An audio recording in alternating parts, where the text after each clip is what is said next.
안녕하십니까, 책돌입니다.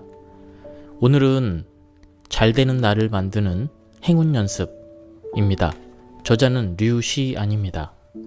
류시안 씨는 대만 분이신데요.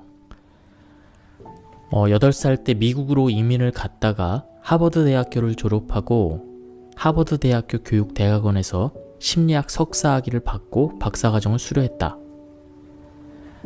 라디오 DJ와 댄스 파트 DJ로도 활약하고 있다. 그리고 여러가지 책을 쓰셨습니다. 심리학 책도 많이 쓰셨는데요. 몇 개는 베스트셀러가 되기도 했습니다. 그렇다면 본문을 보도록 하겠습니다. 프롤로그. 운명은 원래 불공평하다. 운명이 공평하다면 나는 이 책을 쓰지도 않았을 것이다. 운은 예기치 않게 찾아오기도 한다. 페이스북은 창립 초기에 화가 데이비드 채에게 사무실 벽화를 그려달라고 의뢰했다. 자유분방한 감성의 데이비드 채는 그래피티 아트로 벽면을 가득 채웠고 갓 회사를 만든 대학생 창업자들은 그 벽화를 매우 마음에 들어했다. 당시 마크 저커버그는 그에게 그림값을 현금으로 받을지 아니면 주식으로 받을지 물었는데 데이비드 채는 마음대로 하라고 얘기했다. 결국 그는 현금 대신 주식을 받았고 7년 뒤에 페이스북이 상장되면서 2억 달러 이상을 거머쥐었다. 때때로 운은 새옹짐하다. 영화배우 멜 깁슨은 젊은 시절 연기할 기회를 잡지 못해 엑스트라 오디션까지 닥치는 대로 찾아다녔다. 한 번은 오디션 전날 밤에 술집에서 시비가 붙어서 턱과 코가 부러질 만큼 두들겨 맞았다. 얼굴이 심하게 퉁퉁 부어서 오디션에 참가하지 않으려고도 했지만 그는 이튿날 친구와 함께 오디션 현장을 찾았다. 감독은 멜 깁슨의 얼굴을 보고 이렇게 말했다. 자네는 꼭 세상 멸망한 시대에서 온 사람 같군. 그런데 마침 오디션을 진행하던 영화는 세계 멸망 이후 배경으로 한 작품이다. 멜 깁슨은 처참한 몰골 덕분에 2차 오디션 기회를 얻을 수 있었다. 감독은 상처가 회복돼 본래 얼굴로 돌아온 멜 깁슨을 알아보지 못했다고 했다. 하지만 그의 패기와 연기력에 깊은 인상을 받아 그를 주연으로 발탁하게 된다. 사실 이러한 행운은 날마다 일어난다. 여기서 내가 말하는 행운이란 로또에 당첨되는 운이 아니라 준비된 행운 기회, 즉 럭키 브레이크를 일컫는다. 이 기회를 만나면 나는 실천만으로도 기대 이상의 놀라운 결과를 얻을 수 있다. 어떤 이는 눈빛 한 번으로 평생의 배필을 만나기도 하고 또 어떤 이는 한마디로 귀인의 마음을 사로잡기도 한다. 기발한 영감이 떠올라 사업에서 큰 성공을 거둘 수도 있다. 이런 행운의 기회는 언제나 가까운 곁에 있다. 다만 우리가 이를 알아채지 못할 뿐이다. 나는 이 책에서 어떻게 하면 우리 자신과 주변 환경을 잘 이용해서 더 많은 럭키 브레이크를 만들 수 있는가에 대해 이야기하고자 한다. 운 좋은 사람은 뭐가 다를까? 심리학자 리처드 와이저만은 BBC와 공동으로 영국에서 스스로 운이 좋다고 여기는 사람과 불운하다고 여기는 사람 수백 명을 모집해서 실험을 진행했다. 이를 통해 스스로 운이 좋다고 여기는 사람은 다음 4가지 면에서 일반인보다 우수한 마음가짐을 지니고 있었다. 첫째, 불시에 찾아오는 우연한 기회를 재빨리 알아채고 활용한다. 두 번째, 직관력이 뛰어나고 자주 직관에 의존해 일을 처리한다. 셋째, 자신의 운과 삶에 더 나아지리라 믿는다. 넷째, 좌절을 겪더라도 전화위복이 될 수 있다는 생각으로 종종 긍정적인 결과를 나타낸다. 운이 좋다는 생각은 행복감과 마찬가지로 개인의 주관적인 감정이라 할 수 있다. 지옥 같은 세상에 살면서도 자신이 운이 좋다고 믿는 사람이 있다. 하지만 보통 사람들은 그를 결코 행운아라 부르지 않는다. 아무리 돈이 많아도 온종일 스스로 불행하다고 생각한다면 이 역시 운이 좋은 인생이라 말하기 어렵다. 결국 행운이란 전적으로 주관적일 수밖에 없지만 당사자의 느낌을 소홀히 해서도 안 된다. 나는 앞에서 말한 행운의 정의를 목표로 삼아 다음 3가지 방향으로 연구를 진행했다. 첫째, 전화위복이나 운이 좋다고 믿는 것과 같은 특징은 낙관적 심리에 속한다. 이런 낙관적 심리가 어떻게 행운을 가져다 주는지 연구를 했습니다. 두 번째, 자주 행운의 기회를 발견하고 뛰어난 직관을 가지려면 주변 환경에 대한 날카로운 관찰력이 필요하다. 이런 능력과 관련된 연구는 심리학 분야 중 마음 챙김에 속한다. 이 마음 챙김 훈련 중 가장 인기 있는 명상은 이미 종교를 뛰어넘어 뇌세포 활동에 유익하다는 사실이 밝혀졌다. 세 번째는 바로 인간관계다. 동양에서는 특히 이를 중요시한다. 기회는 사람에게서 나오고 개인의 행운도 반드시 주위 사람과 연관되어 있다. 그러므로 어떤 문화권, 사교 집단, 경제 환경에 있든 간에 스스로 더 큰 행운을 만들어낼 수 있는 인간관계 운용의 방법과 법칙을 알아보려 한다. 연구에 따르면 운이 좋은 사람은 비교적 낙관적이라고 한다. 이는 이해하기 어렵지 않다. 누군가에게 좋은 일만 계속 일어난다면 당연히 더 낙관적이지 않겠는가? 그렇다면 낙관적인 사람은 반드시 더 운이 좋을까? 하지만 이것 하나는 확실히 말할 수 있다. 낙관적인 사람이 좀 더 환영을 받는다는 사실이다. 비 오는 날보다 맑은 날 사람들이 활력이 넘치듯 낙관적인 사람의 말과 행동에서 발산되는 긍정적 에너지도 전달돼 주변 사람들을 긍정적이게 만든다. 긍정적 에너지는 부정적 에너지보다 심신에 더 이롭다. 나는 스스로 즐거움을 찾을 줄 아는 사람이 곧 운이 좋은 사람이라고 정의한다. 당신은 온종일 시무룩하고 세상에 불만이 가득한 백만장자가 되고 싶은가? 나는 절대 아니다. 그런 사람들은 가진 게 돈밖에 없는 가난뱅이일 뿐이다. 그들이 나에게 돈을 조금 떼어준다면 난 그들보다 돈을 훨씬 더 즐겁게 쓸 것이다. 돈도 많고 즐겁기도 하다면 당연히 가장 이상적인 상태일 수 있다. 이는 우리가 추구하는 목표이기도 하다. 하지만 문제는 많은 사람들이 스스로 운이 좋고 즐겁길 바라면서도 항상 말과 행동에서는 자신이 그렇지 못하다는 것을 드러낸다는 사실이다. 의식적이건 무의식적이건 이들이 보내는 부정적 신호로 인해 사람들은 이들에게 가까이 다가가거나 신임하길 꺼린다. 당신이 부정적인 편이라면 생각을 바꿔보자는 충고를 자주 들을 것이다. 하지만 생각을 바꾼다는 게 어디 말처럼 쉬운 일인가? 내가 지금 당신에게 파란색 코끼리를 상상하지 말라고 말한다면 당신은 무엇이 떠오르는가? 희한하게도 인간의 뇌는 생각하지 말라고 하는 것일수록 더 생각하게 되는 특성이 있다.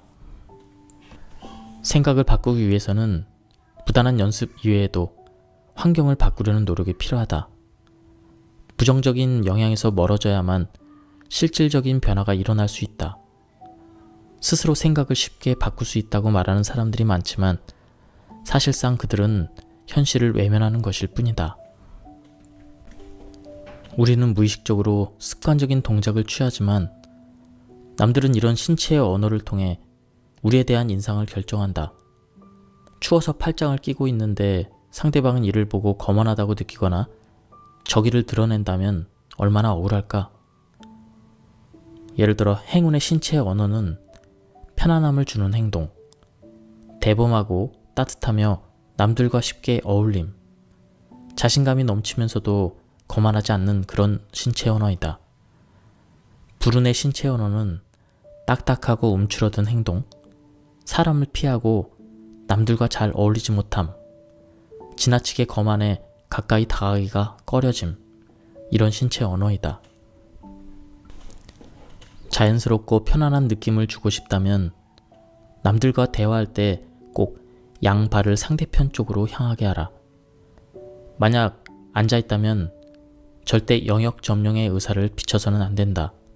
또 다리를 꼬고 싶다면 상대방에게 먼저 양해를 구하도록 하자. 상체를 굽히면 자연스럽게 상대방 쪽으로 몸이 기울게 되는데 이는 당신과의 대화에 열중하겠다라는 신호를 나타낸다. 이때 절대 발바닥이 상대방 쪽으로 향하지 않도록 주의하자. 또한 다리를 떨어서는 안 된다. 이는 긴장하거나 지나치게 흥분했음을 드러내는 무의식적인 행동이기 때문이다. 복부는 신체 중에서 가장 취약한 곳이다. 그래서 위협을 느낄 때 사람들은 무의식적으로 이 부위를 보호하려고 한다. 팔을 교차해 복부와 가슴을 가리거나 가방이나 책, 다른 물건으로 몸을 막고 몸을 돌리는 행위에서 자신을 방어하겠다는 신호가 드러난다. 따라서 남들에게 쾌활하고 명랑한 모습을 보여주며 나는 운이 좋은 사람이라는 신호를 전달하고 싶다면 항상 몸을 상대방 쪽으로 향하고 절대 팔짱을 끼지 말아야 한다.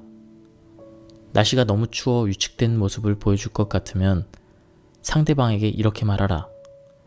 여긴 너무 춥네요. 따뜻한 곳에 가서 얘기를 계속 나누면 어떨까요? 또 상대방을 보고 몸을 살짝 떨면 상대방도 엉떡결에 이 행동을 따라하는 경우도 볼 수 있다. 이처럼 무의식적으로 상대방을 모방하려는 행위를 심리학에서는 미러링이라고 부른다. 우리는 이러한 미러링을 통해 상대방에 대한 호감을 갖게 된다. 지금 저자가 이 자세에 대해서 굉장히 자세히 설명을 해주고 있는데요. 그 이유는 우리의 자세가 긍정적인 자세를 취할 때 우리 뇌가 긍정적인 생각을 할 수 있다는 것입니다.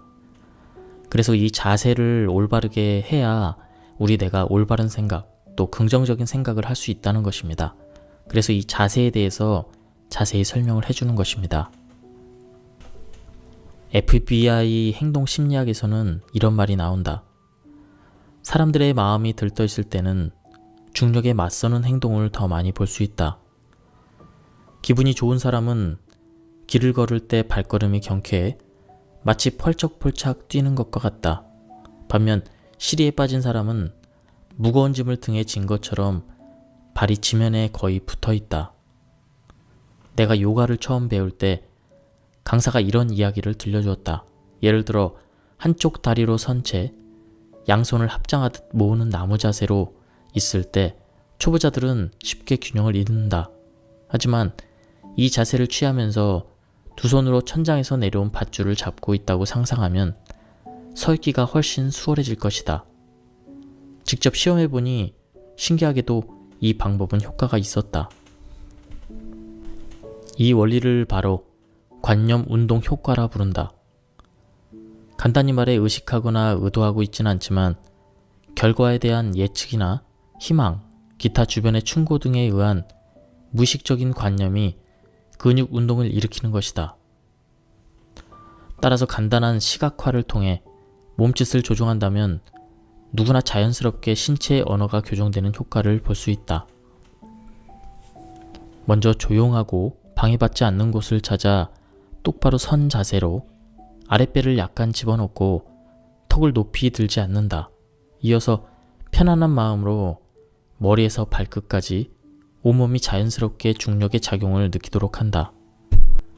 그런 다음 골반과 관절 마디마디가 하나로 연결돼서 목을 지나 뇌를 뚫고 머리 끝부분의 회백열까지 이어진 선을 위로 계속 뻗어나가 천장을 뚫고 곧장 하늘까지 닿았다고 상상해보자. 그리고 하늘에 고정된 이 선이 궁둥이 뼈와 골반, 척추, 목, 머리를 똑바로 잡아당긴다고 상상해보자. 그러면 몸 일부가 이 선에 의해 들려지는 느낌이 들어 두 다리가 가벼워지는 기분이 들 것이다. 이후 피로가 몰려오거나 몸이 무겁다고 느껴질 때 이 선을 상상한다. 그렇다면 틀림없이 효과를 볼 수 있다. 길을 걸을 때도 이 선을 상상하면 발걸음이 가벼워지고 사지가 자유자재로 흔들거려 마치 가볍게 뛰는 느낌이 들고 공중에서 더 오랜 시간 머무를 수 있게 된다. 허무맹랑한 말처럼 들리지만 실제로 효과가 뛰어나다. 이를 실천에 옮긴다면 신체의 언어를 훨씬 긍정적으로 바꿀 수 있고 구분 등도 점점 더 고다질 것이다. 남들과 대화를 할 때 유사한 기술을 활용할 수 있다. 가슴에서 행운의 빛이 발사된다고 상상하면 그 빛을 맞은 사람은 누구나 당신의 행운의 신호를 얻게 된다. 행운의 빛이 상대방의 가슴을 적중했을 때 서로의 입장을 잘 헤아리고 우호적인 관계를 맺을 수 있다. 그러므로 팔뚝이나 가방으로 이 빛을 막아서야 되겠는가? 두 팔을 활짝 벌려 상대방과 포옹할 때 이 빛은 집광기처럼 빛을 더 멀리 그리고 밝게 발산한다. 이런 시각화를 통해 자연스럽게 몸을 상대방 쪽으로 향하면 더욱 대범하고 따뜻한 모습을 드러낼 수 있다. 사람을 만났을 때 첫인상은 6초 안에 결정된다. 또 수많은 연구와 실험을 통해 분석한 결과 좋은 첫인상을 주는데 가장 효과적인 행위는 바로 미소이다. 정말 간단하지 않은가? 다시 한번 반복하겠다. 남들에게 더욱 환영받고 원만한 사회생활을 영위하며 더 많은 행운의 기회를 잡는 가장 간단하면서도 효과적인 방법은 바로 미소를 자주 보이는 것이다. 물론 우리 주위에는 가식적인 웃음이나 헛웃음을 짓는 사람도 많이 있다. 그런 미소는 오히려 의심과 반감을 산다. 그렇다면 5만 가지 미소 중 진실하고 행운이 따르는 미소는 어떤 것일까? 당신이 가장 좋아하는 사람을 바라보고 있다고 상상해보자. 당신의 반쪽이나 아이는 물론 당신이 기르는 애완동물을 떠올려도 괜찮다. 혹은 그녀가 당신 앞에서 아주 귀여운 행동을 하며 고개를 살짝 기울여 당신에게 미소 짓고 있고 당신도 이를 바라보며 미소 보이고 있다고 상상해보자. 이는 그냥 억지로 웃기지도 않는데 그냥 거울을 보면서 웃음을 짓는 거하고는 많이 틀린 그런 미소가 나옵니다. 대부분 표정이 달라졌음을 인지하지만 그 이유에 대해서는 정확하게 알지 못한다. 사람이 웃을 때는 입꼬리에서 광대뼈로 이어진 대엽 골근이 당겨지면서 입꼬리를 들어올린다. 그런데 진짜 웃음을 지을 때는 안구 주위의 안윤근이 수축하면서 눈가에 살짝 주름이 생긴다. 바로 이런 미소가 상대방에게 더욱 우호적인 분위기와 진실함을 느끼게 한다. 안윤근이 무엇인지 모른다 해도 잠재의식 속에서는 이 두 가지 웃음의 차이를 구별해내고 서로 다른 느낌을 받는다는 것이다. 안윤근은 의식의 통제를 받지 않고 깊을 때 자기도 모르게 작동한다. 따라서 이를 참 웃음 근육이라고 바꿔 부르면 어려운 라틴어 학명보다 훨씬 기억하기가 쉬울 것이다. 이 근육을 마음대로 조종하긴 어려워도 그 효과를 어느 정도 모방할 수는 있다. 다음번에 사진을 찍을 때 눈을 약간 가늘게 뜨고 일부러 눈가에 주름이 지게 하면 진짜 웃음처럼 보일 수 있다. 물론 진짜로 기쁘다면 억지로 이런 표정을 지을 필요가 없다. 상상력을 발휘해 사랑하는 사람이 당신 앞에서 미소 짓고 있거나 애완동물이 귀엽게 장난치고 있는 모습을 머릿속에 그려보자. 이런 상상만으로도 참 웃음 근육을 움직일 수가 있다. 항상 듣기 좋은 목소리를 듣는 나는 운이 좋고 행복한 사람이라고 생각한다. 그들의 긍정적인 기운은 목소리를 통해 호소력을 발휘한다. 반대로 이런 말을 자주 들어봤을 것이다. 그 친구는 외모가 정말 잘생겼는데 목소리를 들으면 확 깨지 않아? 이는 그 사람이 말하는 내용과는 크게 연관이 없다. 사람들은 음색만으로도 낯선 이에게서 많은 인상을 받는다. 듣기 좋은 목소리의 첫 번째 조건은 바로 폐활량이 충분해야 한다는 것이다. 이는 목구멍 상태 및 호흡 방식과 관련이 있다. 침대에서 일어나는 대로 양치질을 해서 안면 근육을 풀어주고 목욕할 때는 큰 목소리로 노래를 부르도록 한다. 온수는 혈액순환을 좋게 해주고 목을 풀어주면 목소리도 자연히 부드러워진다. 이야기하기 전에 반드시 숨을 깊이 들여 마셔야 목소리에 힘이 실린다. 많은 사람들이 평소에 호흡을 얕게 하기 때문에 목소리도 쉽게 가라앉는다. 다음번 회의 때는 천천히 심호흡을 한 뒤에 이야기를 해보자. 그러면 목소리가 더욱 크게 나와 자신감 있게 들릴 것이다. 또 한 가지, 텔레마케터에게도 배울 점이 있다. 말할 때 항상 웃음을 지으려고 한다는 것이다. 입꼬리가 살짝 올라가면 목소리가 밝아지고 치아가 드러나면서 발음도 비교적 정확해진다.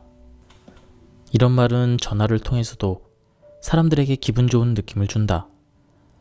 간단한 3가지 방법으로 좀 더 듣기 좋은 목소리를 낸다면 남들에게 더 좋은 인상과 믿음을 심어줄 수가 있다. 요점 정리로 듣기 좋은 목소리를 만드는 3가지 방법. 첫째, 일어나는 대로 목을 풀어라. 둘째, 말할 때 숨을 깊이 들이마셔라. 셋째, 말할 때는 웃음을 지어라. 부정적인 말은 멀리하라. 이는 자신의 언어 습관을 바꿔야 하기 때문에 쉽지가 않다. 목소리는 듣기 좋은데 말에 부정적인 언어가 가득하고 입이 거칠며 한숨을 자주 내쉰다면 절대 좋은 인상을 줄 수 없다.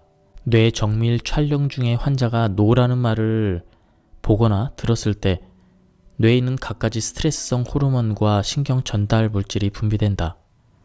또 스스로 부정적인 말을 내뱉었을 때 그 변화는 더욱 확연히 나타난다.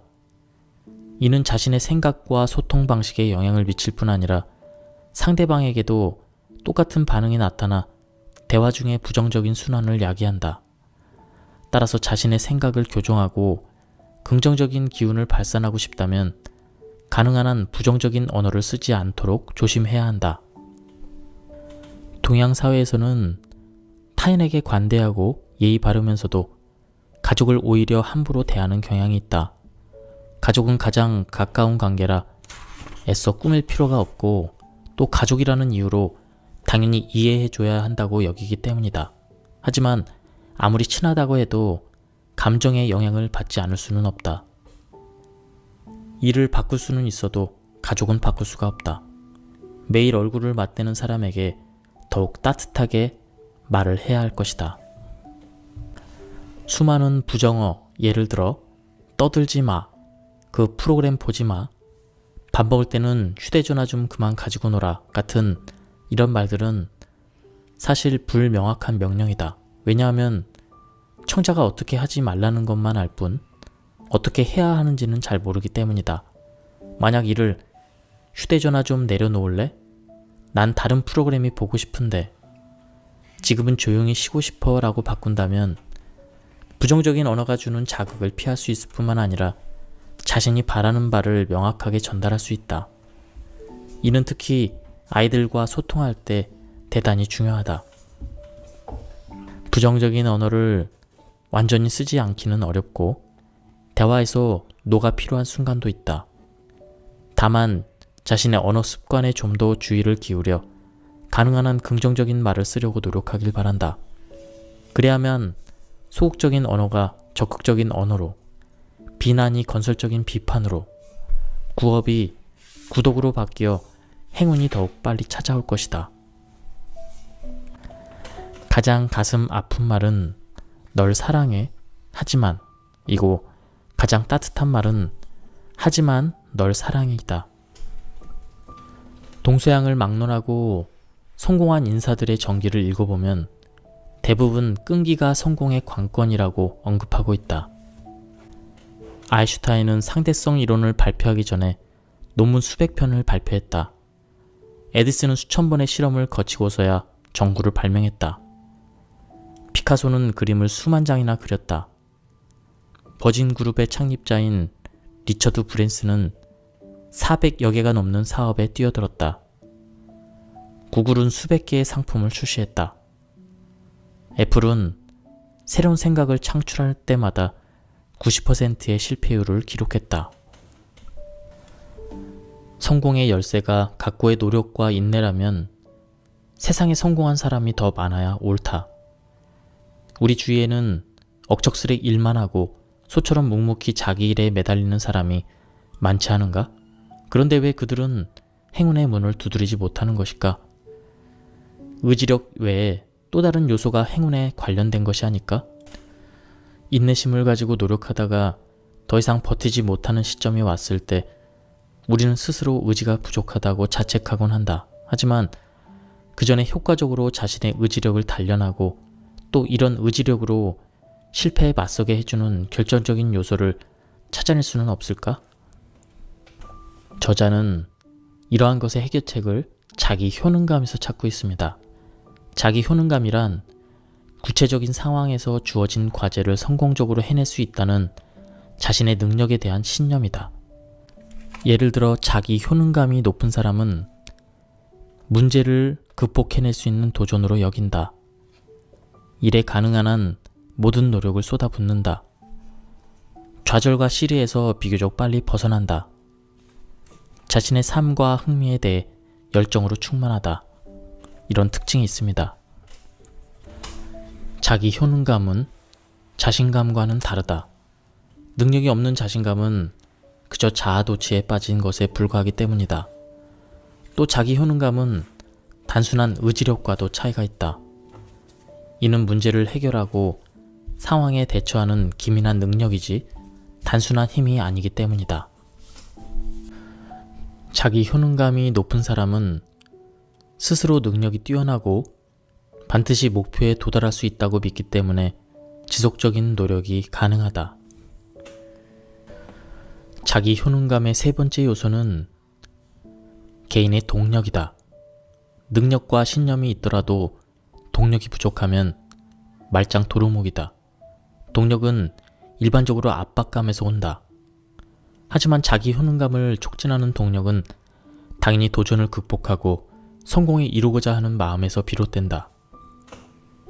반복해서 어떤 목표를 설정하고 매번 그 목표를 달성한다면 도전에 직면한 자신감을 회복하는 데 도움이 된다. 여기서 주의할 점이 하나 있다. 시작부터 목표를 너무 높게 설정하지 말고 작은 노력으로도 충분히 달성할 수 있을 만큼 낮게 잡으라는 것이다. 해야 한다를 하고 싶다로 바꿔라. 우리가 해외여행 중에는 보통 평소보다 더 많이 걷고 더 많은 사람을 만나며 자주 새로운 환경에 부딪힌다. 일정도 출근했을 때보다 훨씬 빡빡하지만 오히려 즐겁기만 하다. 왜 그럴까? 바로 이 모든 것이 의무적인 일이 아니라 자신이 선택한 것이기 때문이다. 이는 또한 취미가 직업이 된 후 갑자기 흥미를 잃게 되는 이유이기도 하다. 어떤 일을 의무적으로 해야 한다고 느끼게 되면 아무리 좋아하는 일도 동력이 크게 떨어지기 마련이다. 그럴 땐 끊임없이 자신을 이렇게 일거일 깨워야 한다. 이 일은 의무적으로 하는 게 아니라 내가 좋아서 하는 것이다. 매일 밤 잠들기 전 내일 해야 될 몇 가지 중요한 일을 떠올려 본다. 하지만 그것을 적을 때는 다음과 같이 꼭 뭐뭐 하고 싶다라는 말을 뒤에 덧붙인다. 예를 들어 컴퓨터를 켜고 보고서를 체크하고 싶다. 고객 3명에게 전화를 걸고 싶다. 책상 위 서류를 처리하고 싶다. 다 적은 후에 반복해서 읽어보자. 쓰고 읽는 과정을 통해 이성적 사고와 감성적 잠재의식이 동시에 작동해서 스스로를 이렇게 설득한다. 이건 내가 원하고 스스로 선택한 일이야. 이 상태가 얼마간 지속되면 적극적이고 낙관적으로 그렇게 변한 자신을 발견하게 될 것이다. 감사할 줄 아는 행운아는 다른 사람에게 더 많은 행운을 가져다 준다. 당신이 만약 인과응보를 믿는다면 타인에게 베푼 행운이 머지않아 당신 자신에게도 돌아올 것이다. 이는 당신이 긍정적인 물결 효과를 일으켰기 때문이다. 감사가 행동으로 옮겨지면 아무리 미미하더라도 행운의 기적은 눈덩이처럼 불어날 수 있다. 긍정적인 에너지를 최대한으로 높여줄 수 있는 심리 습관은 바로 감사하는 마음을 갖는 것이다. 감사하는 마음을 기르는 5가지 방법. 첫째, 우울함을 떨쳐버려라. 둘째, 물욕을 줄여라. 셋째, 삶의 만족도를 높여라. 넷째, 저항정신을 가져라. 다섯째, 피해의식을 버려라. 감사할 줄 아는 사람은 성격이 비교적 긍정적이고 긍정적인 사람에게 운도 쉽게 따라온다. 그렇다면 감사하기 때문에 운이 따르는 것일까? 아니면 운이 좋기 때문에 감사하는 마음이 생기는 것일까? 감사의 효과는 칭찬과도 같다. 감사를 받은 사람은 자연스럽게 기분이 좋아져 감사를 표하는 사람을 더 도와주고 싶은 마음이 우러나게 마련이다. 또 종업원이 팁을 더 많이 받으면 더욱 기쁘고 감사하는 마음이 생겨서 긍정적인 순환이 형성된다. 감사를 표현하는 가장 효과적인 행동은 바로 감사 편지를 써서 상대방에게 주는 것이다. 이때 사람의 행복지수는 10%가량 올라가고 우울지수는 대폭 내려가 그 효과가 한 달간이나 지속됐다. 나중에 그는 더 간단하고 효과가 오래 지속되는 방법을 발견했다. 바로 감사 일기를 쓰는 것이다. 마음속에서 우러나온 감사는 상대방과 친밀감을 느끼는 일종의 행복감이다. 그러나 마음의 빚, 이 부채에는 난처함이 수반돼서 심리적 압박감을 불러온다. 압박감은 부정적인 정서에 속하기 때문에 마음의 빚이 지나치게 되면 기존에 가진 호감이 상쇄될 뿐 아니라 심하면 상대방을 피하고 싶은 생각마저 들게 된다. 연구 결과에 따르면 사람은 예상보다 과분한 선물을 받았을 때 미안함을 느낀다고 한다. 이때 특히 선물한 사람이 당신은 내게 빚졌어 라고 암시를 준다면 원래 가진 감사하는 마음은 곧바로 마음의 빚으로 바뀌고 서로에 대한 호감도 줄어든다. 연구 결과에 따르면 사람은 예상보다 과분한 선물을 받았을 때 미안함을 느낀다고 한다. 이때 특히 선물한 사람이 당신은 내게 빚졌어 라고 암시를 준다면 원래 가진 감사하는 마음은 곧바로 마음의 빚으로 바뀌고 서로에 대한 호감도 줄어든다. 이런 심리 상태는 여자보다 남자에게서 더 쉽게 나타나는데 사회에서 진 빚을 반드시 갚아야 한다는 생각이 머릿속에 있기 때문이다. 이로 인해 지나치게 계산적으로 변해 남에게 도움받기를 원하지 않고 진심이 담긴 성의조차 오해하게 되는 것이다. 따라서 자신의 감사 목록 중에 절반 이상이 우리가 보답을 해야 되는 것으로 체크가 돼 있다면 마음의 빚 때문에 감사가 가져다주는 행복을 멀리하지는 않았는지 곰곰이 따져볼 필요가 있다.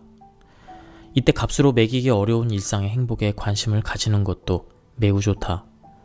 화창하고 따스한 날씨나 멋진 자연경관, 풍성한 식사 또는 무라카미 하루키가 말한 소확행 중 격렬한 운동 후 시원한 맥주를 마실 때의 느낌, 이런 것도 충분히 즐기고 감사할 수 있다. 공평이 최고의 덕목이다. 상대방이 나를 후대하면 나도 상대방을 후대하고 상대방이 내 이익을 점유하면 언젠가는 대갚아 주는 것이 기본 통념이다. 인간은 이 규칙에 따라 사회를 이룬다. 심지어 연구 결과를 통해서도 보복과 상호 협력은 인간이 나면서부터 가진 본능일 가능성이 높다고 밝히고 있다. 따라서 인간관계를 맺는 데 있어서 공평은 가장 중요한 덕목이다. 은혜를 저버리거나 이기적이고 인색한 사람은 잠시 행복한 시절을 보낼 수 있지만 절대 오래가지 못한다. 그들이 성공했을 때 돌아오는 것은 호감이 아니라 질시다.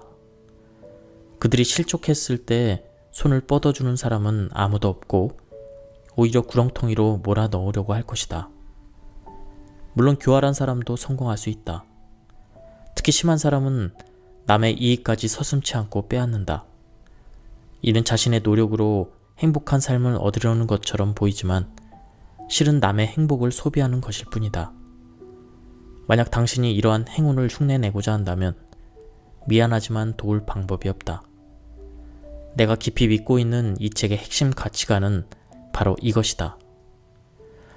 행운의 기회는 종종 타인으로부터 온다.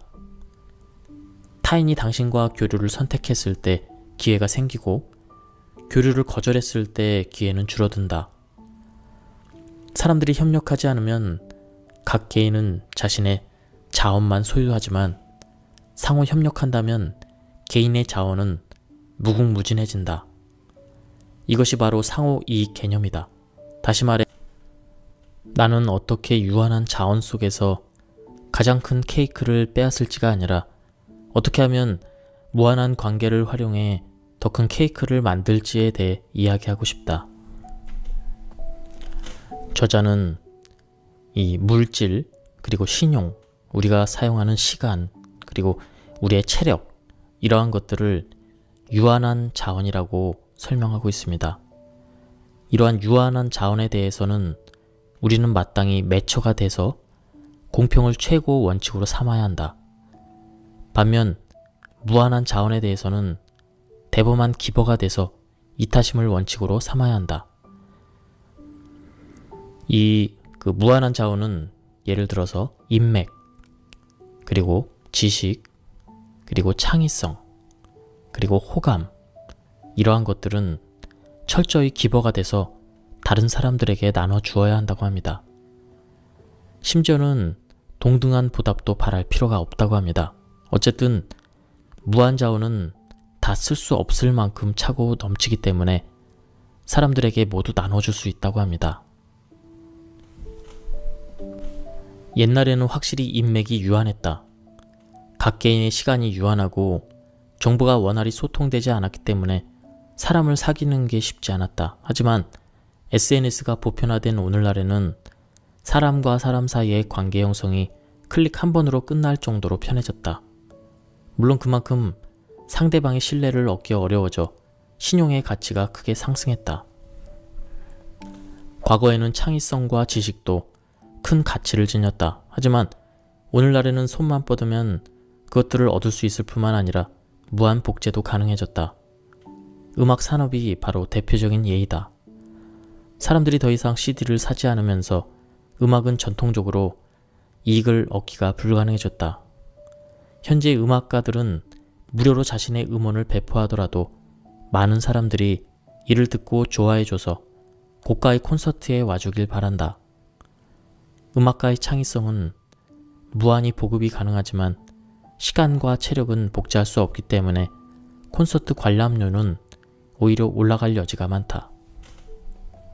이것이 바로 신경제 시대의 새로운 게임 규칙이다.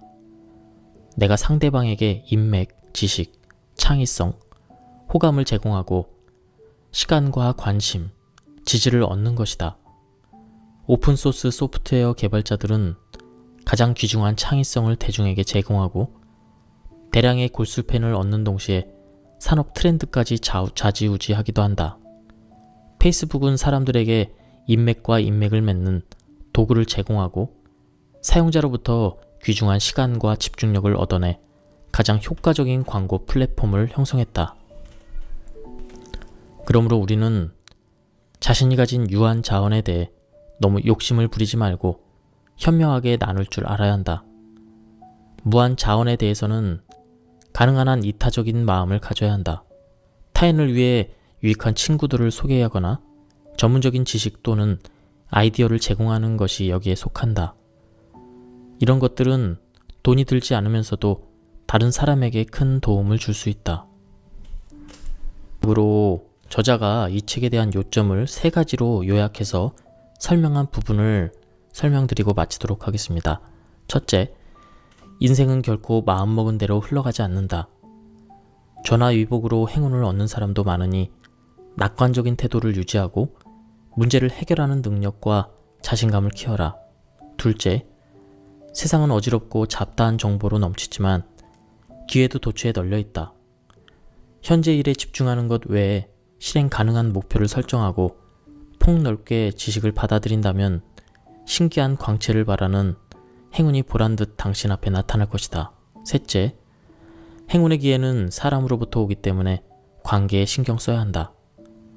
자원에 대한 개념을 새로 정립한 뒤 유한한 자원을 공평하게 나누고 무한한 자원을 아낌없이 공유한다면 당신의 인간관계는 행운의 네트워크로 바뀔 수 있다. 이때 이야기를 통해 당신의 꿈을 전송한다면 귀인에게 도움을 받을 기회가 배로 늘어날 것이다. 이 세 가지 기본 개념만 확실하게 틀어지고 있으면 행운의 기회가 대폭 늘어날 것이라 확신한다. 이는 이미 여러 연구와 실험을 통해 입증되었다. 나 역시 많은 성공 사례와 주변의 운이 좋은 사람들을 만나 이렇게 느껴왔던 바를 이렇게 정리하였다. 이 행운이라는 것을 아주 과학적이고 심리학적으로 잘 저술한 책인 것 같습니다. 한번 도서관에도 이게 많이 있더라고요. 그래서 도서관에서 빌려보시는 것도 좋고요. 한번 구해서 보시는 것도 괜찮을 것 같습니다. 여기까지 들으셔서 감사합니다.